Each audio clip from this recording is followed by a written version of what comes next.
take our 6-7 core, put it on a stand, get the pans off of it, and look at the damage. I've got a Norco stand. It's a decent stand. Not as beefy as the old OTCs, but gets the job done. I like it. It's model 78200A. The thing I like about it is it comes with these fabricated adapters, or you can buy them to go with it. This is the 6-7 adapter. It's 78203, and this is the 6-liter 6-4 adapter. And it's 78201. I'm fortunate enough to have both sets. And then I've got this nice crane here. This thing, a little overkill, but works really good when you got plenty of room.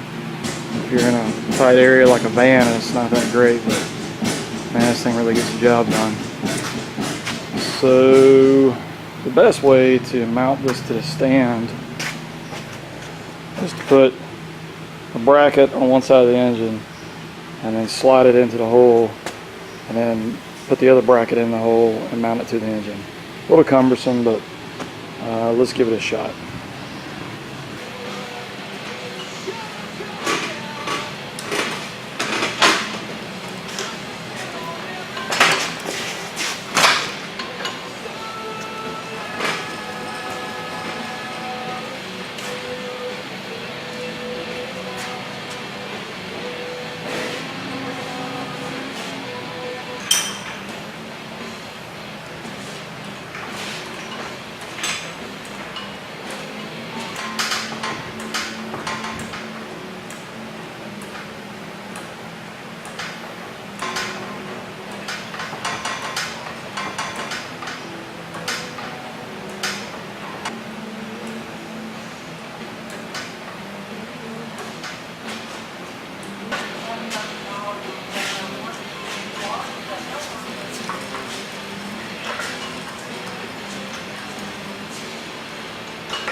Where's that side?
Alright. Down a little bit. You're still seeing what I'm seeing? Oh yeah.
Okay, mount it up.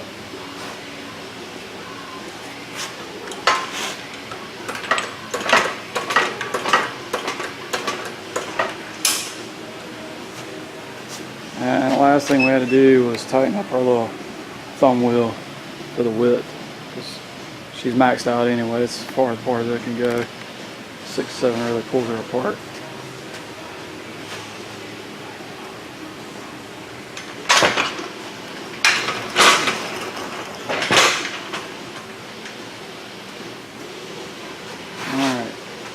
Get set up, we'll take the pan off. Alright, so this is the first day of October 2016, and it's mother bleeping hot. Gotta be 90 degrees today. So I probably might do a voiceover because I gotta turn some fans on because I'm breaking a sweat here, starting to glisten. When I turn fans on, you cannot hear me talking. You may have noticed by now, 5-gallon buckets are the way to go. You rarely ever see me use a drain pan.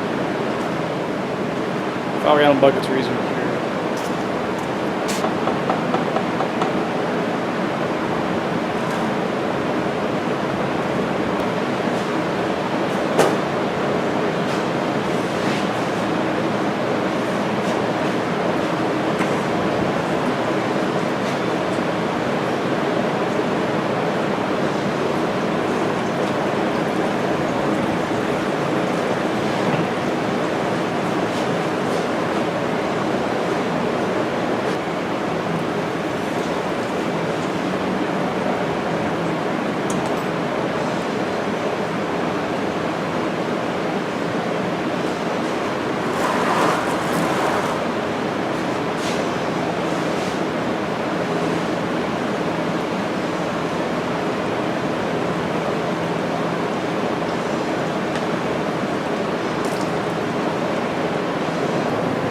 Okay, let's pop the old pan off.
Create a silicone pan with a heavy duty acid strip.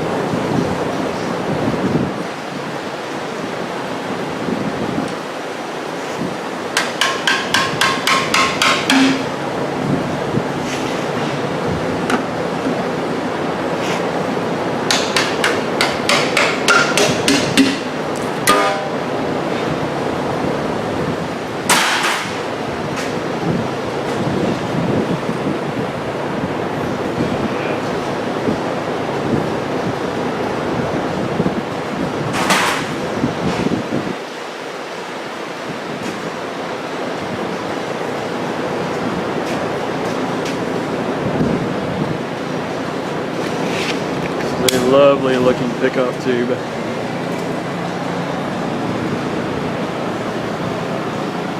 Picking up lots of nice metal. Just a pasty sludge. Look at that hanging off that bolt there. I'm gonna have to put some gloves on before I go further with this.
If you're working on a 6.7 with some contamination in it, you forget about cleaning this pan. Just order up a new pan.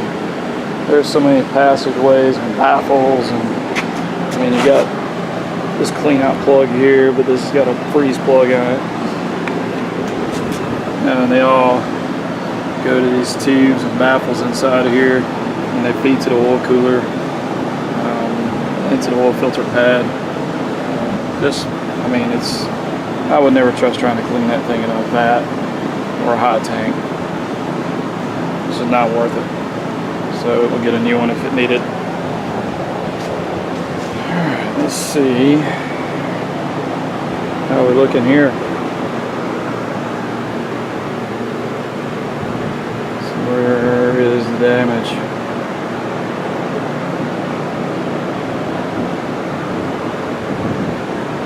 Spin this engine over. Alright, I'm not one to argue on the internet, it's just a waste of time, but the 6.7 liter powerstroke engine is equipped with tangless crank bearings, and engineers will argue with you all day long that the tang is there only to locate the bearing and does not keep it in place. The crush fit, tightening down the main bearing cap or rod bearing cap will keep the bearing in place. Well, that's fine and dandy on paper, but it doesn't work in the real world, and this is living proof. So sometimes this light doesn't show up. Let's see if I can. How about that? So that's the #1 main bearing, and right there at 12 o'clock is the parting line of the bearings. So this bearing is spun 90 degrees, probably more. Probably been just rolling around as you roll the crankshaft. So those are definitely spun. And then the rear bearing, it's just completely eat out of the vehicle. There's parts of it there, but it's just, it's just trashed. There's a little more smidge of it there. So I'd probably say I'm not even gonna pull a cap. It's just, you guys can see it right there, so that works for me. I think you can see it. Should be able to see that. I'm just gonna put it back together because it's going back for a cord. Those caps are hard to get out of there. I don't want to wrestle with them. Yeah, but there she is. So put the core back together and get it over there in the cardboard box it came in, and then move on. All right, so we came, we saw, we conquered. Our F450 with the engine noise is finally, it's done. It's in the customer's hands. They're happy. They're happy as can be. It's kind of unfortunate that I broke the back window, but we got over it and moved on. One thing to say about these tangless bearings, you know, it's a big argument, but I guess there's an oiling issue with the cab and chassis models, because the pickup truck models have tangless bearings and they don't spin, but the cab and chassis models, they spin for some reason, as we saw when we took the oil pan off and looked at the porting line on the bearings. I would feel better if there was a tang in there. You know, the powerstroke 6-liter and a 6.4, I've never seen a bearing spin between a pickup or cab and chassis model, but you know, it's apples and oranges, two totally different engines. But you know, it's hard to say if these had tangs in the cab and chassis, would they spin, even if it was an oiling issue? I don't know, but those bearings were chewed up pretty bad. So until the next one comes in, we'll do some other stuff, but I know another one will come in eventually with motor clapped out. You know, 2017, they're still running tangless bearings, so maybe they sorted out the oiling issue. I don't know. We'll see.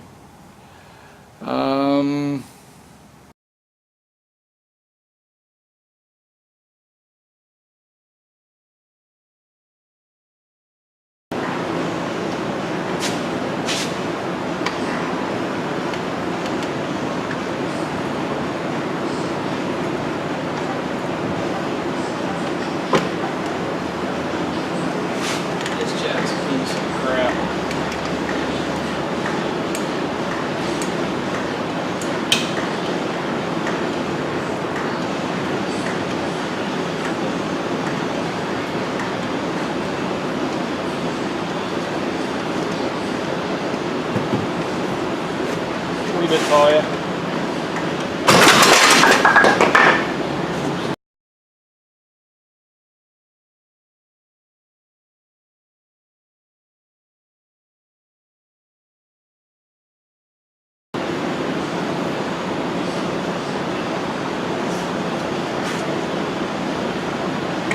And she's down.